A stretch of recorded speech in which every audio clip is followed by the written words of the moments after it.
اصلا میدونی چیه؟ ما معمولا برای اون دردهایی از اهل بیت گریه میکنیم که اهل بیت براشون اشک نریختند و دردشو نکشیدند. شد یه بار ما بچه هیئتی‌ها بیایم بگیم اون دردی که امیرالمؤمنین براش هر شب در چاه اشک میریخت چی بود؟ بیایم برای اون گریه کنیم.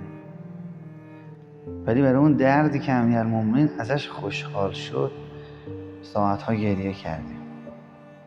اگر از من بپرسند که آقا کجای این ماجرای کربلا روزش از همه سنگین تره، من برای شما روز قتلگاه نمیخونم، بلکه اتفاقا میام میگم که سنگین ترین ماجرای کربلا اینه که از سیدالشهدا روایات فقهی به دست ما نرسیده، خیلی کم، شاید اندازه انگشته یک دست هم نمیشه.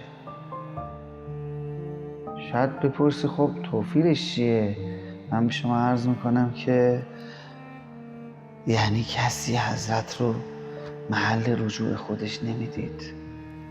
وقتی توی مجلسی سیدالشهدا نشسته بود، در گوشه ای از مجلس ابن عباس نشسته بود. یکی اومد یه سوال معرفتی سنگینی رو پرسید.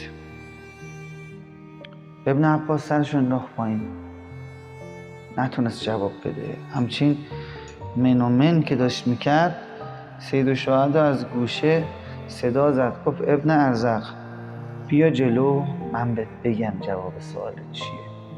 تا این سیدالشهدا پرسید، طرف گفت من از تو نیومدم سوال کنم، من اومدم از حبرالامه ابن عباس سوال کنم. اونجا بود که ابن عباس پشت دستش زد، گفت